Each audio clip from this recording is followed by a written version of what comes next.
The 6 essentials. That's really what you wanted me to talk about, okay?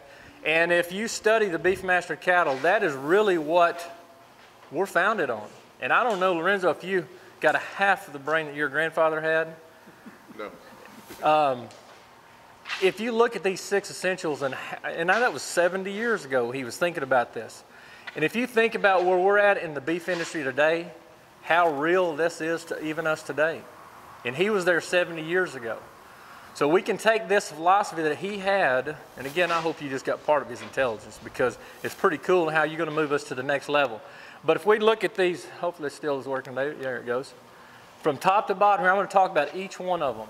And I'm going to talk about where we're at as a breed and where I think we need to be as a breed.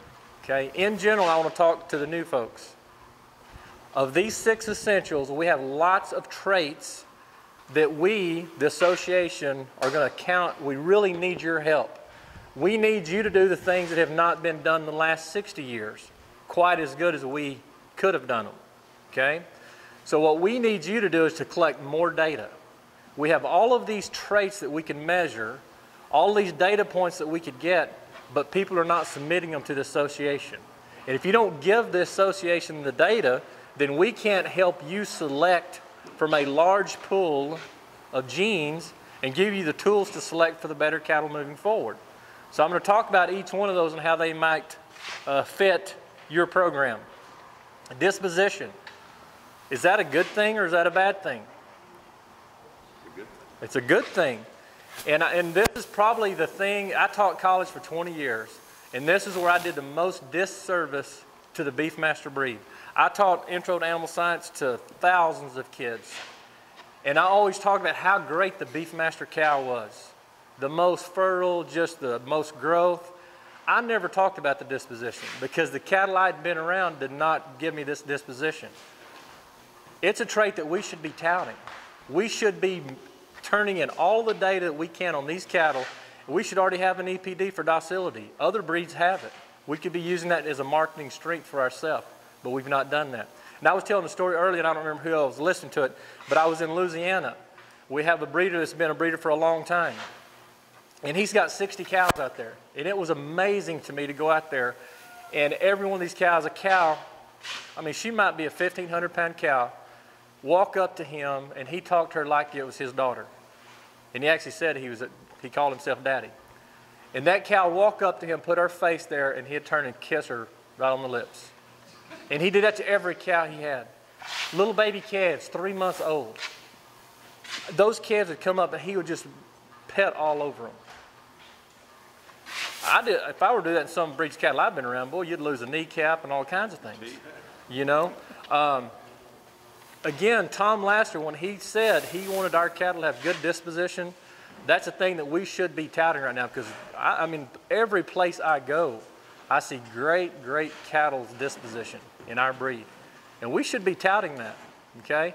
And if you see all the research that's going out there now, disposition, good disposition, how that impacts animal health, for example, in a positive. And if we've got good animal health, okay, we've got cattle that are not sick all the time and got all those issues, how does that impact the carcass side of that, the final product that the consumer is going to eat?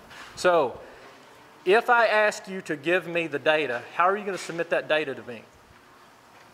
And this is where when we talk about getting a new EPD for this, that's when it gets a little challenging. How many of you think, and we score them from 1 to 5, 1 being extremely docile, 5 being extremely stupid. Come and find you in the middle of a pasture kind. Okay? What do you think most of our cattle are going to be? 1s. They're extremely docile. So what we're going to count on you guys to do, maybe you're going to turn in data on 40 calves. 38 of those are going to be 1s. 2 of those might be 3s, might be 4s. That difference, that variation in that data point in that one contemporary group goes a long ways. It is simple for you guys to do. Just take that score, 1 to 5, you can find it on our website. It gives you a pretty good description of it. Turn that in when you get ready to register those calves. We've got a place on there to mark that for docility. Mark that on there and let's start collecting that data. Because again, the older breeders, I'm not complaining to you, But for 60 years, you could have been measuring, collecting these data points, and we just didn't turn them in. And if you study our database, and if any of you are going to the BBU Board of Directors meeting in 2 weeks, I'm going to be sharing with the board an analysis that I've had done, and it will surprise you, the data points we have within each particular trait that's gone into our genetic evaluation. Disposition is not one of those that we need to be looking at. If you study some of the data, it's going to show you that pin score, exit velocity, and temporal score, which one's important? Exit velocity, I don't have great faith in. And you're going to see some reports out there at some of these universities. They put them into a squeeze chute and how fast they leave. Not a very good score in my opinion. But if you can take a pin score, much, much better. You put 3, 4, 5 calves into a pin and stand there and observe them. Okay, I think I've got Lorenzo doing some of that, I think, here. So this is kind of what our score looks like. Again, 1 to 5. 1 being real calm, and 5, you know what we don't want here. There's Lorenzo. He's a good observer, and he's looking at some of these cattle. We put 3 of them into a pen, and basically you've got some calm, you've got some that are kind of intermediate, and you've got some that are really temperamental. And the one I want you to observe is this one right here. That 5 is going to be coming to Lorenzo in that pen. What are these little guys right here going to do? They might be coming to him too, just to talk to him, let him pet on, those kind of things. So make sure, and this is a good way to do it, because even some of the temperamental cattle, and usually when I say a 4 score, know the difference in a 4 and a 5. A 4 temperament, they're probably going to be going away from you. They just want to get away from you. But those 5s, you pressure them, they're going to be coming to you. So that's how you kind of tell the difference in a 4 and a 5. But I don't care if you call a 5 a 4 or a 4 a 5. As long as you've got them in the 4 and 5 category, we can separate the differences. Yes? Do we even have any 5s anymore? We shouldn't have, but we do. Yeah. Again, we shouldn't have, but we do. Okay, they are there. And I guess what you're saying is if you've got a 4 or 5 out there, there's no reason to have a 4 or 5. We have too many good cattle with great disposition. We don't need to keep those around. I don't care how good they are. It's like a 5 underline. We don't need a 5 underline, and we do not need a 5 temperament animal, no matter how good the other traits are. Because, again, if you looked at the heritability level, those 0.44 heritability, it's easily passed on to the next generation. So we don't want to go there. So get rid of them, okay? The second one of the 6 essentials. Again, this is where I'm going to share some data with you that we don't have enough data, real data, at the university level to do a good job of looking at these. But this is in Nebraska, Louisiana, and this is a combination of what's going on here. And what we're looking at here is weaning rate. Okay, so if we have 100 cows, they brought 90 calves in. Okay, and this is for the beef master breeders, you can see, Brangus, Bonsmar, and Romo Senuana. And this is a closed research project where they looked at these on the same type of cows. And if you look at our breed average, okay, we're better than the Brangus. We're not great. But what I want you to look at from a fertility standpoint, how do you measure fertility? You as a breeder, a purebred breeder, how can you give me data to talk about fertility? We don't have those tools, in my opinion, to associations because you've not been turning in those data points. How can you, what tools, what traits can you measure and submit the data to me and we can calculate an EPD for you? What kind of trait? Pregnancy rate. Pregnancy rate. So you've got an AI conception date or implantation date and a calving date. Would that be a good measure of fertility? That'd be a great measure of fertility. Okay? How about puberty? Can we measure puberty? We can have veterinarians going there and scoring reproductive tracts and telling us if these cows are coming into puberty at 8 months, 9 months, 10 months, 14 months. Okay? So there's some tools we can use, but this is the only tool that I have any data on in our database. Okay? And it says we're okay. Okay? But I know our cattle are better in fertility than what this is saying. But me as an association exec, can I prove that? I can get good stories from all of you. All of you guys can tell me these great stories about how fertile your cows are. But will that sell it to this guy that's been using Angus bulls for the last 15 years? He does not care. He wants to see data. So I'm asking you to help us get the data to do that. So if you're AIing, you've got a conception date and you've got a calving date. Submit those on every animal that you can submit. Okay. How do you report that? Put it on a yellow pad, email it to me, I don't care how you get it to me.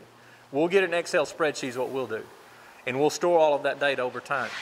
And if you've seen what's happened in the ultrasound, how many data points did it take once I got here to get us ultrasound EPDs? People won't tell you it takes 10, 20,000 records. We don't have to have that many records. If I've got 5,000, if I've got 3,000, it's a place for us to start. Okay? So I would prefer not to have one animal at a time. I need to have a contemporary group at a time, if you can do that. Okay? Weight, I've got lots of examples on weight that we can look at. I apologize, it's a little dark in here to look at this, but average daily gain, again, the same study, Nebraska, Louisiana, and then an average of all of those. And this is the thing that I can remember, gosh, I don't know, Houston Stock Show, I don't remember, it was probably 25 years ago. And man, could these cattle grow. These are the biggest cattle I can remember. I mean, Beefmasters, to a point, we had them too big, didn't we? If you go back to the old days, we had these cattle too big. But what you find in all these research projects that I see, Beefmasters always, always excel in pounds of calf weaned. Okay? That average daily gain, that pounds of calf weaned, that's where we excel every time. That's a great, great story for us. And we should be touting that all the time. And especially when you take a Beefmaster bull and put it on an Angus influenced cow. With that heterosis, about 30% gain, okay, in fertility, but you get about a 3 to 4% increase in weaning weight. Okay? So weight-wise, we do lots of good things, and we beat most breeds in terms of cattle gaining on limited inputs even. So we've seen several studies that way. This is actual weaning weights. And again, look what happens here. Our biggest competitor is this guy right here, the Brangus. And in every study that we see done head-to-head, Beefmaster with Brangus, we're going to beat them every time. The cool thing about it is here, when you go into a cool climate, Nebraska, we're still going to beat them. So I'm not so sure we couldn't go into Montana and still beat the Brangus, and that's our biggest competitor. So that's one place we can beat these guys. All right, now let's look at some weight data on, and I think this is what Doyle also wanted to make sure I touched on, with some of the carcass attributes we have in these cattle. And most of you know that I've spent a lifetime in ultrasound, and I have some very probably biased opinions on some of this carcass stuff, but most of it goes back to real data and real research. Okay? The main thing I want you to see from here, this is data from Ernie Ford, one of our breeders from Georgia, commercial cattleman, and he's a die-hard Beefmaster fan. He's a commercial cattleman that loves our Beefmaster cattle. But what I want you to see from this slide here is this range of variability in our cattle. This is the same rancher, same operation, and he had some cattle that, harvest cattle, sold 1,024 pounds and as high as 1,510 pounds. Okay? Average 1293. Is that acceptable? And Mr. Bradbury will be sharing some of that with you later. That's very acceptable to the industry. Now, is this wide range? We don't like it. It is acceptable. Those do fit in the window that we'll accept, but as an industry, we want to get that more uniform. You as an individual breeder probably will not have that kind of variability. And we've got Mike Collier, I know, has been feeding some cattle. Dan Gaddis has been feeding some cattle. I know I'm going to leave out some people. You fed some cattle. Lorenzo's fed some recently. Steve, you fed some recently. We've got lots of this data out there, but again, how many of you given me that data? Again, this is where I'm going to pick you on you in terms of data. You've got to get the data to me. All of you can feed cattle. You can get the carcass data, but what do all of you fail to do? And I'm going to say pretty 99% of you do this. You do not give me parentage. If we can't individually identify at least a sire or a dam, we can't utilize that data in our database. And I know that's difficult and challenging to do on a large basis, but because of DNA, parent verification is really simple to get that even in multi-sire pastures today. We're going to count on, and again, I'm going to share with the board in 2 weeks, research project we need to get done that's going to answer some of those questions if we can get it accomplished. Confirmation, another one of the 6 essentials. Confirmation basically talks about the attributes of the carcass itself, and again, I'm going to share some real data with you. This is data from Mississippi, cattle fed. These are purebred Angus. These are purebred Beefmasters fed the same ranch, weaned the same ranch. conceived at the same time, born at the same time, weaned at the same time, background in the same operation, everything. It's all in the same location, fed head to head in a Kansas feed yard. What happened? Come on, little thing work here. Did we get beat in quality grade? Did the Beefmaster cattle get beat in quality grade? Choice Plus on the Angus and Select Plus on the Beefmaster. Is that a bad deal? If it's $20 premium difference, that's a big deal. Okay, are we ever going to be known as the marbling breed? No. Do we need to be known as the marbling breed? No. I would never ask you to do that. But I would ask you to pay attention to the bottom end of this. We have got to be conscientious and set us a bar, a standard, that we don't want to fall below. Because I'm going to share some data with you that is not as nice as this one. Ultimately, out of this project, you can see right here that $200 advantage to the Beefmaster sired calves.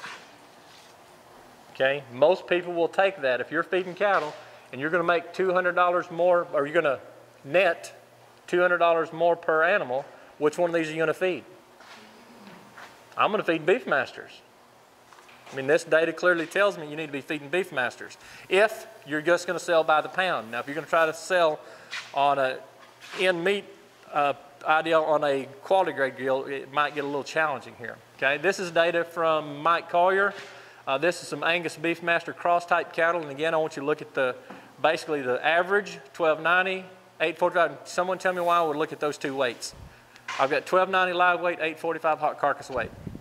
What do I need to know from that? Yield. Yield. Is yield important? Yes, yield is ultimately important. If this is 62%, is that good? A yield of 62% or dressing percentage of 62%? Again, hopefully Mr. Bradbury will be talking about this. That's average. Will our cattle do that?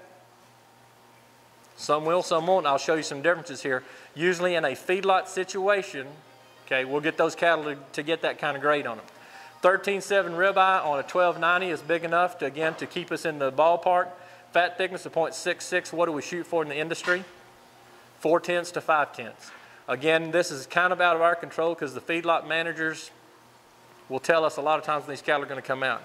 And Mike will remember that I was trying to tell the feedlot guy we need to get these cattle moved, but it doesn't always happen that way, okay? Because they're selling feed. All right, this is the same set of cattle we looked at a while ago from Georgia again, Mr. Ford's. Again, look at this range right here. 1.1 inches of fat down to 0.05. Okay, I can throw out those outliers because probably what's wrong with this animal right here. If they only had 0.05 inches of fat on them, what's the problem? Could have been health, or what else could it be? This is my pet peeve with carcass with ultrasound. A hide puller probably pulled that off, and when they measured that, it actually separated that fat it stuck on the hide, and that's just where they measured in the packing plant. Or if they used a video grader there, it got the wrong seam and really missed this animal. So I would throw these outliers out. But look at this range of ribeye size, 10 to 18. Wow, 18, that's a big ribeye, isn't it? 10 is an awful small ribeye, okay? Do those fit industry standards? You bet they do. 18 may be too big for some, if you hear them talk, but there's a place for that ribeye. 10 is probably perfect for some. Low select to choice minus. What's the problem with low select? Anybody seen all the Walmart commercials? Choice, choice, choice. Now, are they telling the truth? Yeah, and I asked Mr. Bradbury if he's actually witnessed this. Are they really using choice product? I went online and they've got some guy that's doing some special cooking deals for them, and he's supposed to be this expert in the meat industry. And he goes in there, he's talking about how to. It doesn't even make sense to me to listen to this guy that he's an expert. Because he calls it intermuscular fat instead of intramuscular fat for starters, the marbling part of it. But then he goes in there and says that they're actually using Select Plus cattle up to the upper 2/3 choice. So I'm wondering if in reality they really are using upper Select cattle, and I just don't know the right people in Walmart to that. But the marketing campaign that they're using is our cattle have to be low Select. When they talk that choice, that's telling me as a breeder, a commercial guy, that I'm going to market those cattle at low choice. Our data tells us that we're not going to consistently hit that. And Mr. Bradbury, 30%, is that about where we're at in the Boston Indicus influence type cattle? About 30% are going to hit choice. And we really need that to be closer to 70% hitting low choice. And that's a fine line between a slight 90 and a small 10 in a marbling score. So we don't have very far to go to get where we need to be, but we need to be conscientious of that. And ultrasound is the way to do that. You scan your cattle, you submit that data to us, and it gives us some tools to select those animals that will do it. This is just another set of cattle that this is, if you do your math on this one, tell me if our cattle yielded 62%. 1310 and a 763 hot carcass weight. Who's my mathematician in here? I'd have to pull my cell phone out to get that. Is that 62% or less? It's going to be less than that. Okay, these are what we call grass-fed cattle. That's a big business right now. These are grass-fed beef masters. This is a black calf. This is kind of a black motley underlined calf, a little more underlined, and this is just a paint. 70-30 is the big black calf, 60-22 is the paint, and this 50-18 is the calf's got a little more height on him right here. This is a beef master breeder that owns a packing plant. He feeds these cattle, harvests these cattle, and this is what the data looks like. Okay? Grass-fed cattle are going to yield less than our grain-fed.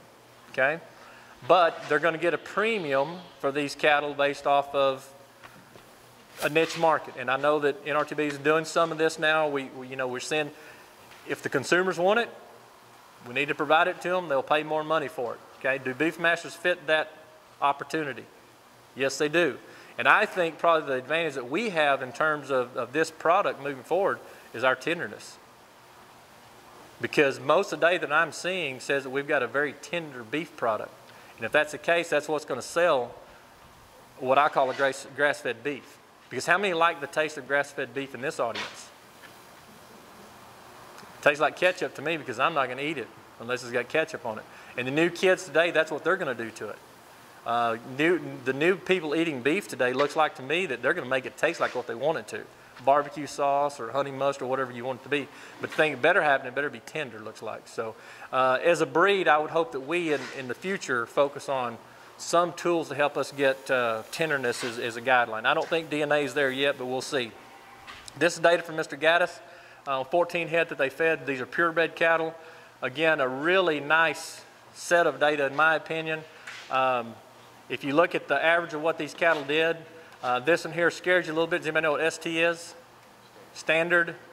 Had a 1/10 of an inch of fat on them. The problem was here out of these 14 calves, 2 of them got extremely sick.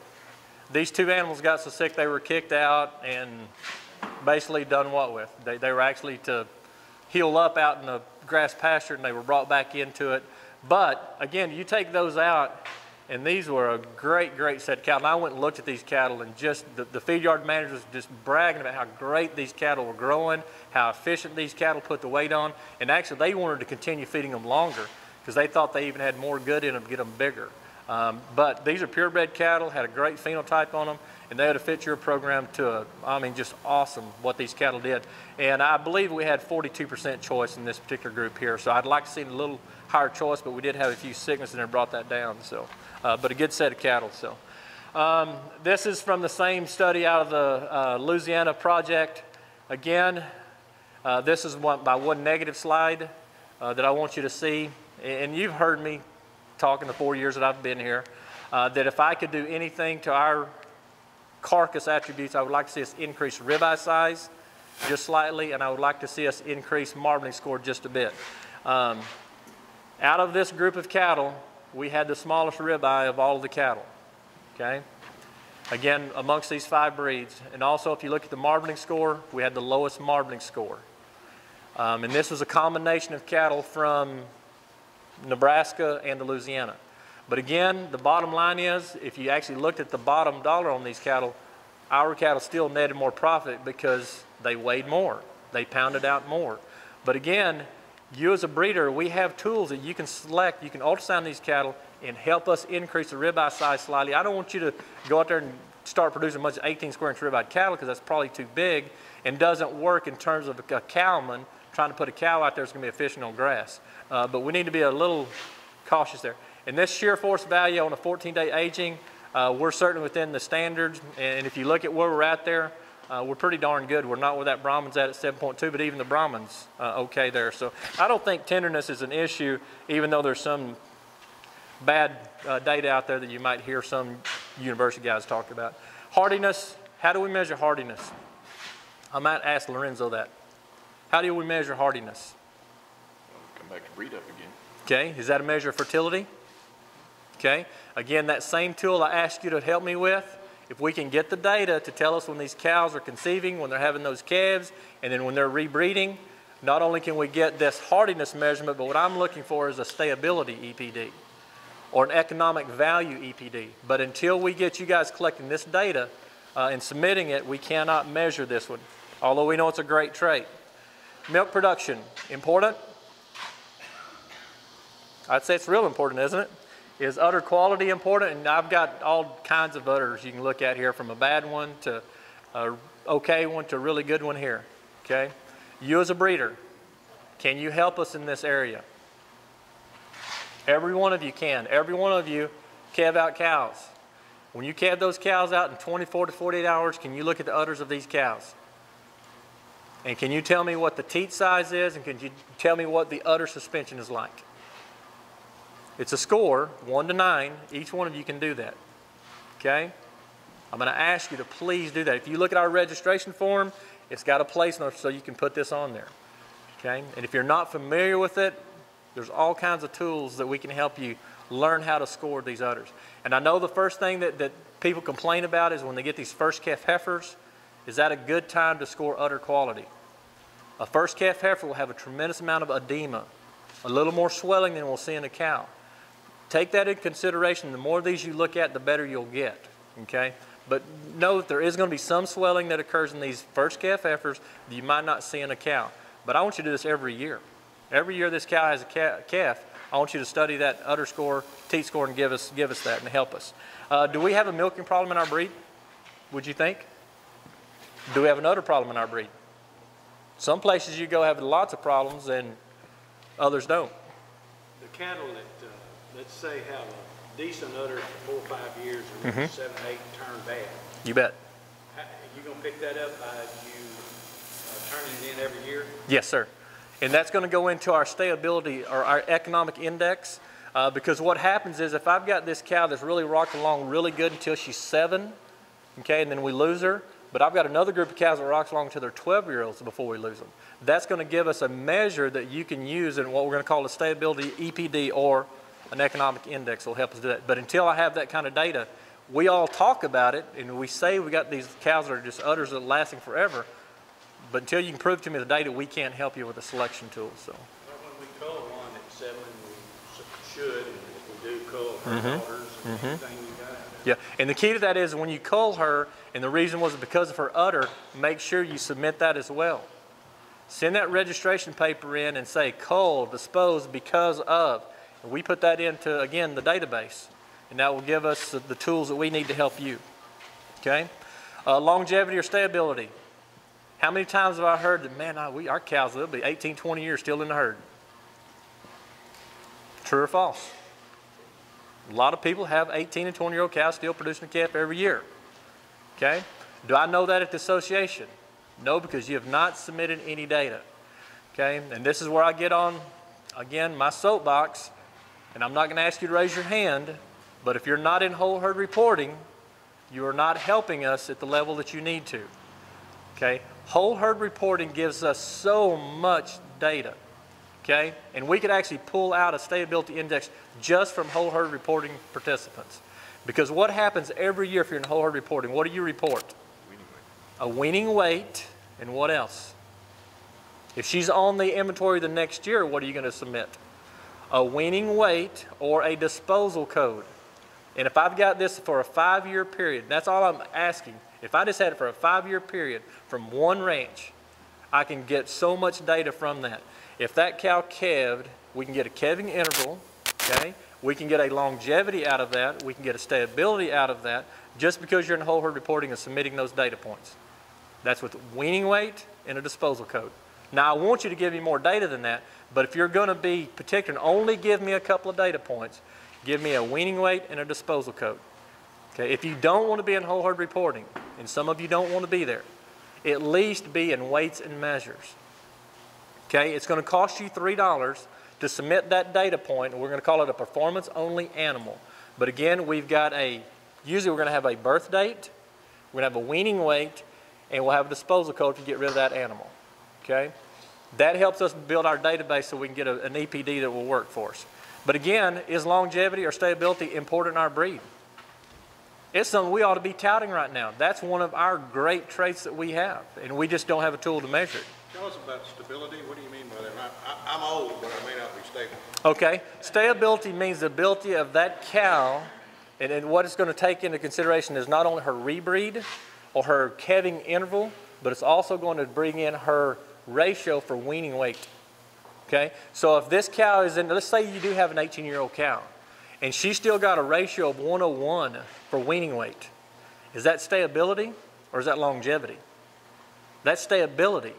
If this same another 18-year-old cow, and she's got a weaning ratio of 75%, she's still having a calf, but her calf is weaning at 75%. That's longevity. So stability will sort the difference between, again, a cow that's productive at a production level we want versus one that's just in the herd that long. Okay? Yes? Ranches that use are heavily dependent on AI and UT, that pollute data, calving interval, and so forth. We actually will not utilize that data because we're not going to take the data from that recip cow and include it in that genetic evaluation.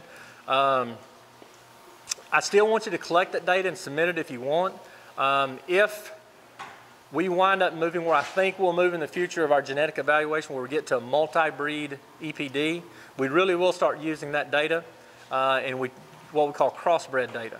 The American Simmental Association have done a really good job in the multi-breed analysis using crossbred cattle, which we as a breed have not done. Again, we've had upgrading for how long? And we've really never utilized the crossbred data. But if we go to someone like Simmental, they're going to help us pull all of that data into our system, and then we can account for that. But let's say that we're only going to use 20% of that in our database versus 100% for the other cattle. But it's still important data that will add up over time. It's a great question. Okay. Feed efficiency. He asked me to talk, and I just have one or two slides here on feed efficiency. How do we measure feed efficiency? This is some bulls out on a grass test in Mississippi. These are some feedlot steers in Fremont, Texas, and this is a set of bulls on a grow safe system, which measures residual feed intake. This is where the industry is telling us we need to be measuring. This is the real world, what they're telling me. I get a phone call a week about this one right here. Oh, we can't be feeding them bulls like that, and that's not real data. They turn them out, and the bulls melt, and they won't breed cows, all this. But if we want to be competitive with the cattle industry and be pertinent, we better be measuring some kind of efficiency in our cattle. We have a new bull test in Navasota. We have 34 or 5 bulls, I think, committed to that. We're starting to do some of this, okay? Is that going to be good data? 35 bulls on RFI. It's a start. It's a start. But what is missing in all of this? And let's talk a little bit about DNA here. We can measure feed efficiency, but what do we have to make DNA work with feed efficiency? You have to have the data point. If you do not have a phenotype or a measurement to go with the DNA, DNA is a waste of money. And I get those phone calls all the time. Well, should I be using GeneStar from Pfizer? Should you? If you want to use it as a marketing tool, use it. Is it going to be of value to the association? No. Not unless you do what? Unless you've got a phenotype measurement to give me a particular measure of feed intake, will it do me any good?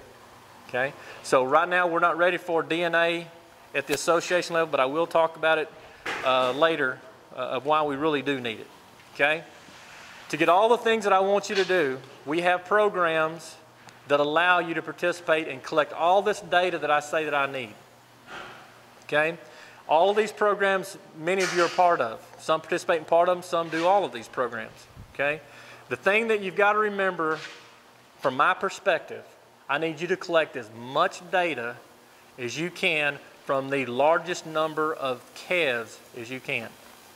Again, I'm going to be a little critical of what's gone on the last 60 years, and I don't want new breeders to make the same mistakes as we move forward.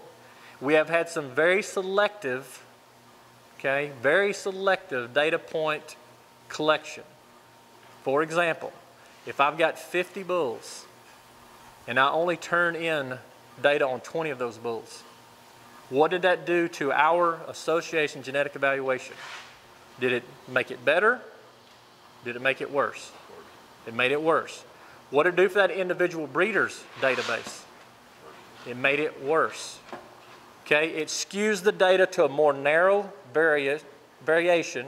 Okay, so now what you're doing, all these outliers, the bottom end of those, it makes your very good calf that would have been probably in the upper third, it makes that calf in the bottom third because you selectively only turned in 25 of those animals. So again, use this weights and measures, and if you wean 45 calves, give me data on 45 calves. You may only register 15 of them, but give me those other 30 data points so it gets in our database so I can give you a better selection tool coming out of that. Okay?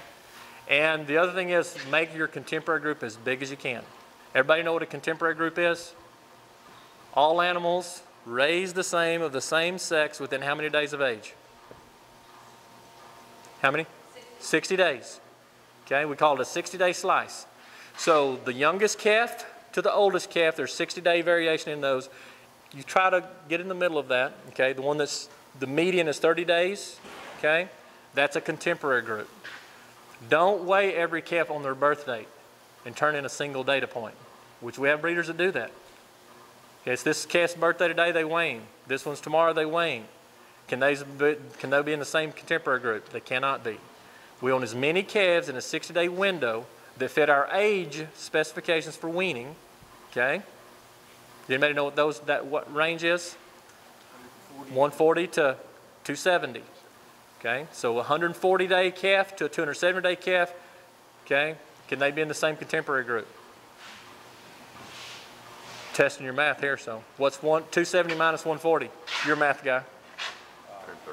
130. Is that a contemporary group? No. 130 days, we just said it had to be 60. So you got two contemporary groups. So make sure you get the most number of calves in this bottom half, the most in this top half. You got two good contemporary groups. I have a question. Yes. If you have an 80-day breeding season, would the system automatically take the calves, if you're having to split it, would it take the calves born in the first 40 days and then the balance born in the next 40? Or would it take a 60-day group? Depends on how you actually put it in. You have the authority to do that yourself. If we just allow the system, it's going to take the median. It's going to split them into two similar groups. But you need to say it's going to be this calf to this calf is winning contemporary group A. This group to this group is winning group B. Okay? It's not going to split them into three groups? Yeah. No. Just on the 80? Not on 80 days, he's saying. He's just saying he's got 80 days, so he's going to have 40 on either side of those. So even if you did a 60, it won't split 30-30 then? It'll just do a complete 60? He'll do a complete 60. Yeah, because again, you're going to say that those are all in contemporary group A. The thing that you need to watch when you do these, if you're going to AI and then turn out clean-out bulls and have the clean-out bulls still have this 80-day range, what you really need to do is only have the contemporary group of the AI calves, because the system is going to just make those one contemporary group. The AI calves are not going to be in the same contemporary group as natural service calves. Okay? Why is that? Is it a fair comparison? Because these calves are born, one of the AI calves born. One of the AI calves born, the first 21 days, one of the next set of calves born. They can keep them in the same contemporary group, but they're going to adjust these calves that are natural calves differently than these AI calves. So again, you have a lot of control over this if you'll watch how you set these contemporary groups up. Okay? I have a question about that. Why Yes. would they do that? And how, Like a multi-site. I mean, even if it's in a 40-day or 60-day window? They will do that, but you don't want them to do that. Okay? Why do you not want them to do that? What's going to happen to those natural calves? What happens to their data? They're the youngest calves in there. What's going to happen to them? Just by 21 days. But they're on the 21 days of the bottom side, not 21 days of the top side. To be adjusted.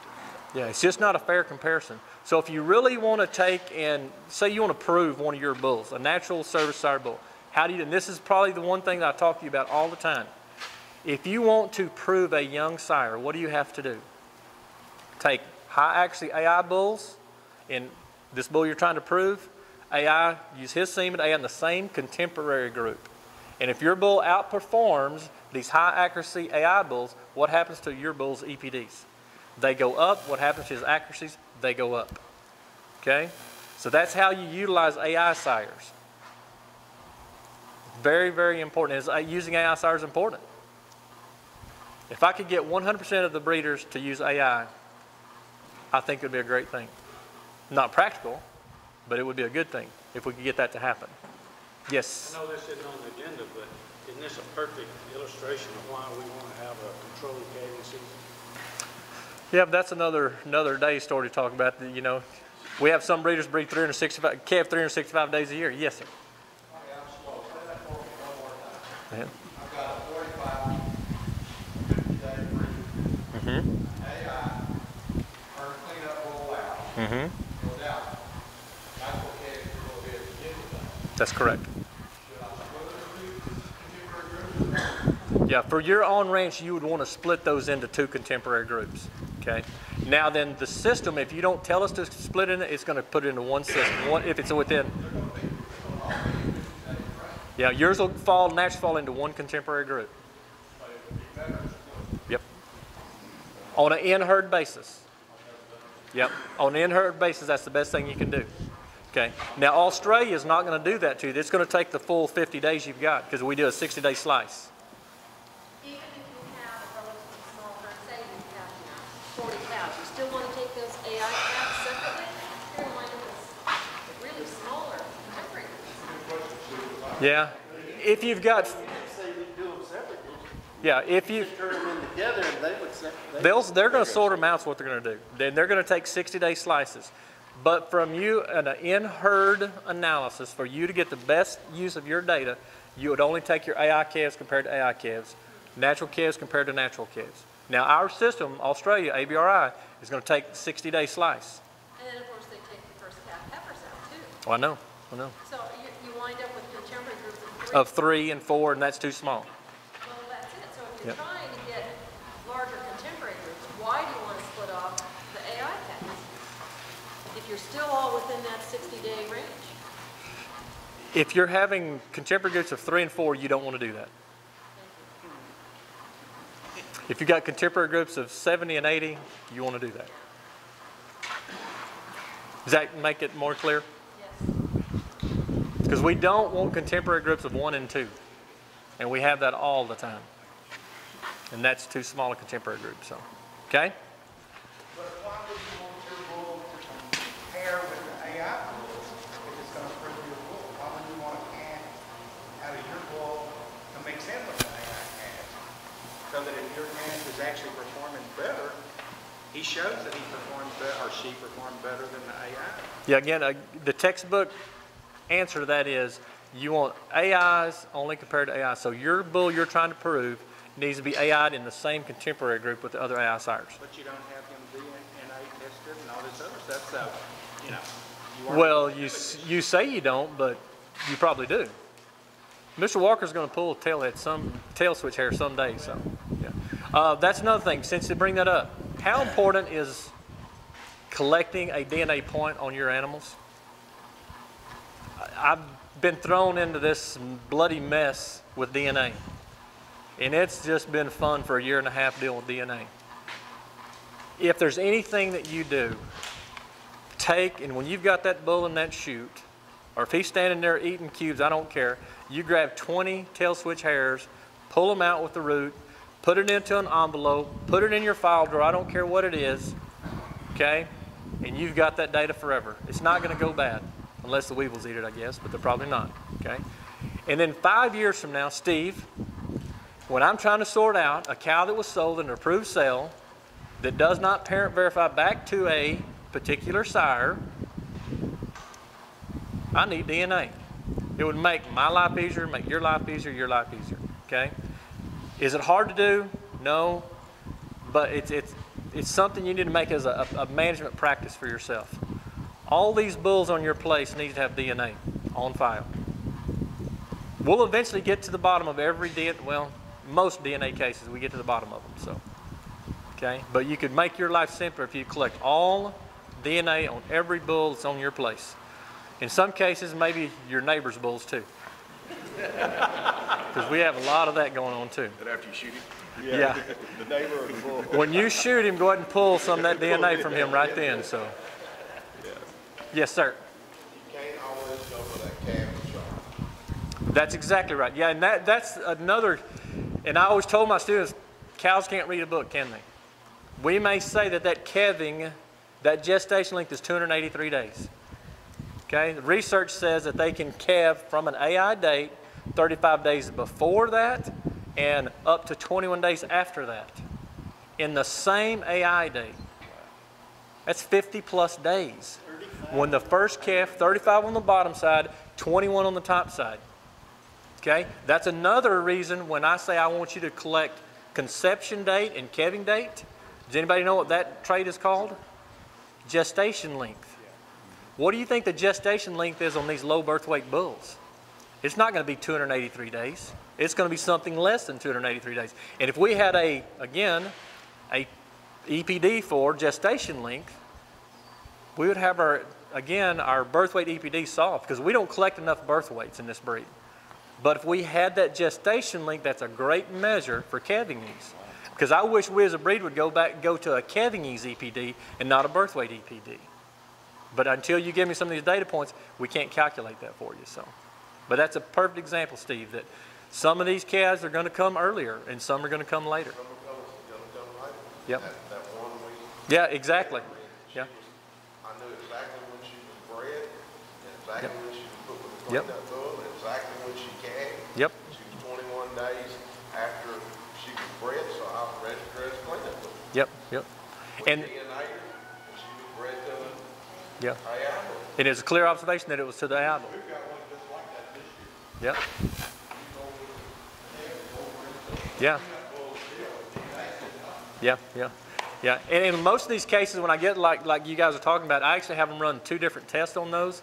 I not only have the old technology, the STRs or microsatellites, I also have them run these SNPs, which is the new technology where we go from 15 markers to about 89 to 92 markers to verify that. So, but it's going to happen. So, and too many times it's the neighbor's bull too. So.